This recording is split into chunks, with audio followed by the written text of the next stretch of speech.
ডাকসুতে ছাত্র শিবিরের নতুন ইতিহাস।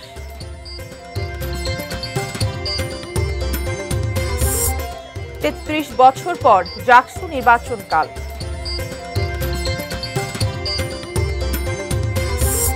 এবং ডাকসুতে সাবেক ৩ সমন্বয়কের নেতৃত্বে আধিপত্য বিরোধী ঐক্য প্যানেল।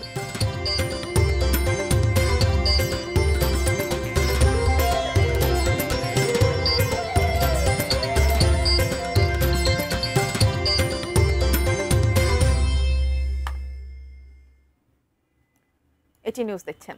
সারা দেশের সর্বশেষ খবরাখবর নিয়ে এটি নিউজের নিয়মিত আয়োজনে দেশের খবরে আমন্ত্রণ জানাচ্ছি আমি মারিয়া শিমু। শুনছিলেন নাসির সিনটেক্স অ্যালুমিনিয়ামের সৌজন্যে প্রধান শিরোনামগুলো। বিস্তারিত জানাবো।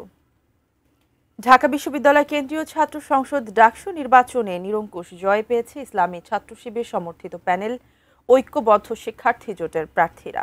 ভিপি নির্বাচিত হয়েছেন সাদিক কায়েম, জিএস পদে SM ফরহাদ আর AGS নির্বাচিত হয়েছেন মহিউদ্দিন খান।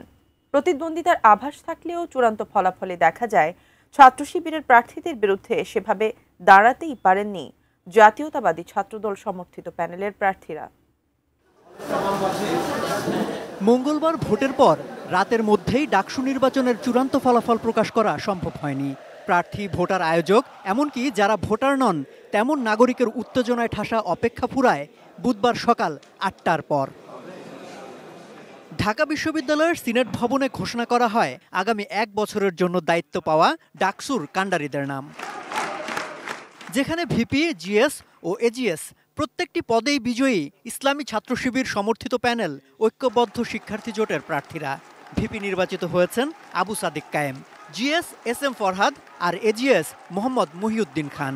প্রথমবারের মতো ডাকসুর নেতৃত্বে বাংলাদেশ ইসলামী ছাত্র শিবির।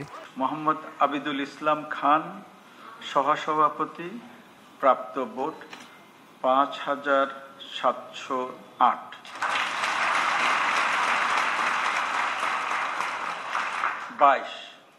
মোহাম্মদ আবু সাদিক কায়েম সহসভাপতি, প্রাপ্ত ভোট ১৪০৪২।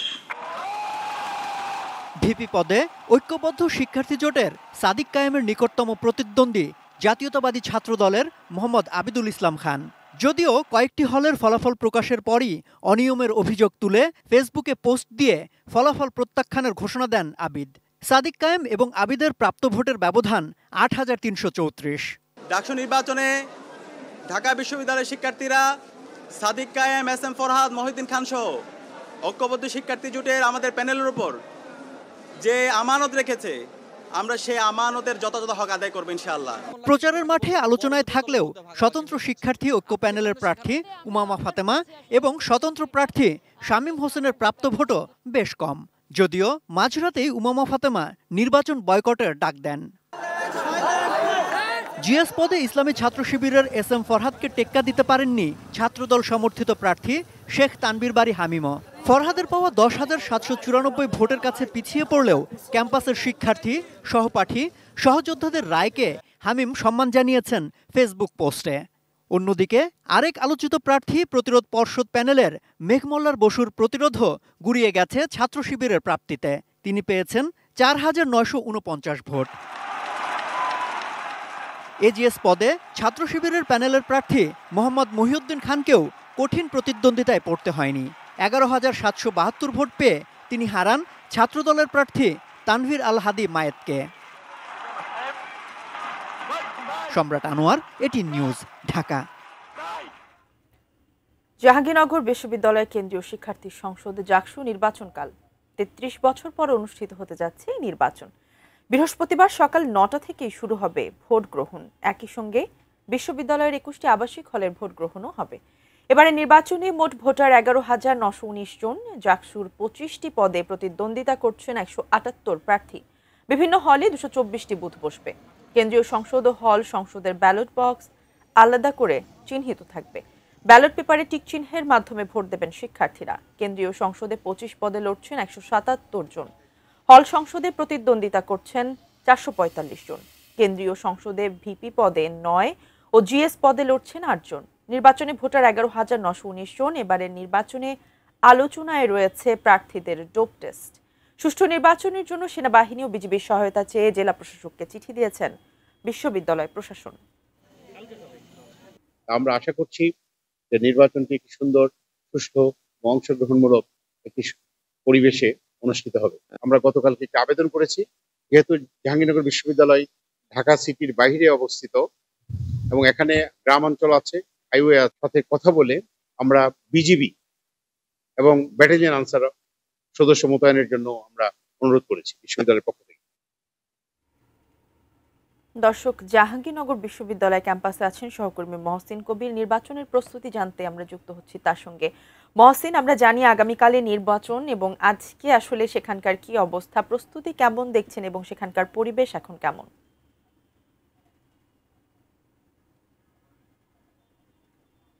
জাকসু নির্বাচন এবং সব ধরনের প্রস্তুতি ইতিমধ্যে নেওয়া হয়ে গেছে এবং কেন্দ্রে কেন্দ্রে যে ব্যালট বাক্সগুলো সেটি পৌঁছে দেওয়া হচ্ছে এবং দুপুরে রিটার্নিং অফিসার কার্যালয়ের সঙ্গে আমরা কথা বলেছিলাম। প্রক্টর তিনি জানিয়েছেন যে নিরাপত্তার যে বিষয়টি, যেটি নিয়ে উদ্বেগ রয়েছে অনেকে, সেই উদ্বেগ নিরসনের জন্য ইতিমধ্যেই 1500 পুলিশ কাজ করবে সেটি জানানো হয়েছে এবং পাশাপাশি বিজিবি এবং সেনাবাহিনীর যে জেলা প্রশাসকের কাছে চাওয়া হয়েছে সেই ধরনের কথা তিনি জানিয়েছেন। তো সব মিলিয়ে সার্বিক যে পরিস্থিতি, যে নিরাপত্তা নিয়ে যে উদ্বেগ, সেটি একেবারেই রাখতে চায় না বিশ্ববিদ্যালয় প্রশাসন। এবং 21টি হলে ভোট গ্রহণ অনুষ্ঠিত হবে এবং 21টি হলেই সবগুলো কেন্দ্র,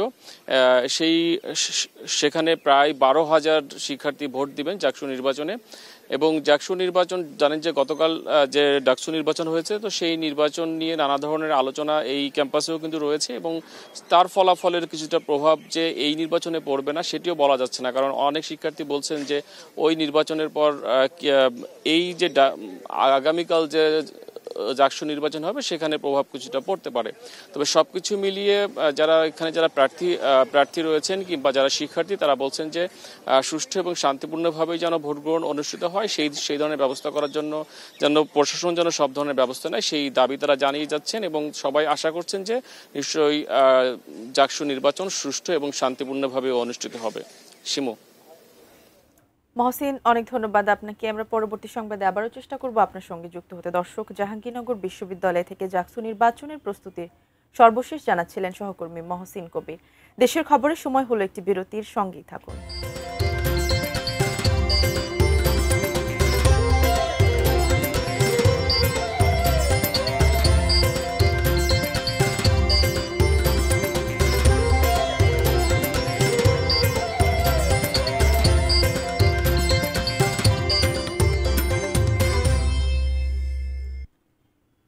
বিরতির পর আবার আমন্ত্রণ দেশের খবরে। রাজশাহী বিশ্ববিদ্যালয় কেন্দ্রীয় ছাত্র সংসদ রাকসু নির্বাচনের জন্য বৈষম্য বিরোধী ছাত্র আন্দোলনের সাবেক 3 সমন্বয়কের নেতৃত্বে আধিপত্য বিরোধী ঐক্য নামের প্যানেল ঘোষণা করা হয়েছে। দুপুরে রাকসু ভবনের সামনে আয়োজিত সংবাদ সম্মেলনে 18 সদস্যের এই প্যানেল ঘোষণা করা হয়। এতে ভিপি, জিএস, এজিএস পদে প্রতিদ্বন্দ্বিতা করবেন রাজশাহী বিশ্ববিদ্যালয়ের বৈষম্য বিরোধী ছাত্র আন্দোলনের সাবেক 3 সমন্বয়। ভিপি পদে লড়বেন সাবেক সমন্বয়ক মেহেদি সজীব, জিএস পদে সালাউদ্দিন আম্মার ও এজিএস পদে আকিল বিন তালেব।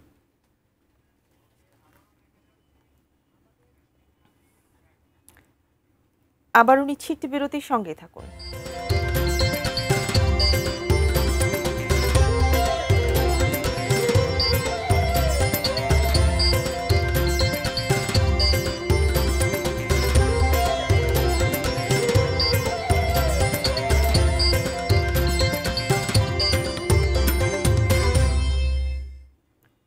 বিরতির পর আবার আমন্ত্রণ, দেখছেন দেশের খবর। ফরিদপুর 4 আসনের সীমানা পুনর্বিন্যাসের প্রতিবাদে টানা দ্বিতীয় দিনের মতো ঢাকা, খুলনা, ফরিদপুর, বরিশাল মহাসড়কের ভাঙায় সড়ক অবরোধ ও বিক্ষোভ করছেন বিক্ষুব্ধরা। ফলে তীব্র যানজট ও জনভোগান্তি দেখা দিয়েছে মহাসড়কে। আটকে রয়েছে কয়েক হাজার যানবাহন। আন্দোলনকারীরা জানান, দাবি আদায় নির্ধারিত সময় পার হওয়ায় সকাল থেকে আবার সড়ক অবরোধ করেছেন তারা। এক্সপ্রেসওয়ের ভাঙা গোলচত্বর সহ 7টি স্থানে সড়কে টায়ারে আগুন জ্বালিয়ে গাছ, বাঁশ ও বিদ্যুতের খুঁটি ফেলে ব্যারিকেড দিয়ে বিক্ষোভ করছেন বিক্ষুব্ধরা। এতে দক্ষিণবঙ্গের 21 জেলার সব যানবাহন চলাচল বন্ধ হয়ে গেছে। চরম দুর্ভোগে পড়েছেন যাত্রীরা। বাগেরহাটের 4টি সংসদীয় আসন পুনর্বহালের দাবিতে টানা 2 দিনের হরতাল ও সড়কপথ অবরোধ কর্মসূচি চলছে। সকাল ৬টা থেকে জেলার বিভিন্ন সড়কে আগুন জ্বালিয়ে ও গাছের গুঁড়ি ফেলে হরতাল বাস্তবায়ন করছেন সর্বদলীয় সম্মিলিত কমিটির নেতাকর্মীরা। সকাল ৮টা থেকে হরতালের সমর্থনে বিভিন্ন স্থানে মিছিল করেন বিক্ষুব্ধরা। হরতালের ফলে মহাসড়কে যান চলাচল বন্ধ রয়েছে শিক্ষা প্রতিষ্ঠানও। যতদিন পর্যন্ত 4টি আসন ফিরিয়ে না দেবে ততদিন পর্যন্ত আন্দোলন চালিয়ে যাওয়ার ঘোষণা দিয়েছেন সর্বদলীয় সম্মিলিত কমিটির নেতারা। গত 30শে জুলাই আসন্ন ত্রয়োদশ জাতীয় সংসদ নির্বাচনের জন্য ইসি নতুন সীমানা নির্ধারণ করে। তাতে বাগেরহাটের 4 সংসদীয় আসনের একটি আসন কমিয়ে 3টি করার প্রস্তাব দেয়। এর বিরুদ্ধে আন্দোলনে নামেন জেলাবাসী। এ ছিল দেশের খবরের সর্বশেষ। সঙ্গে থাকুন, দেখতে থাকুন এটিএন নিউজ। ধন্যবাদ সবাইকে।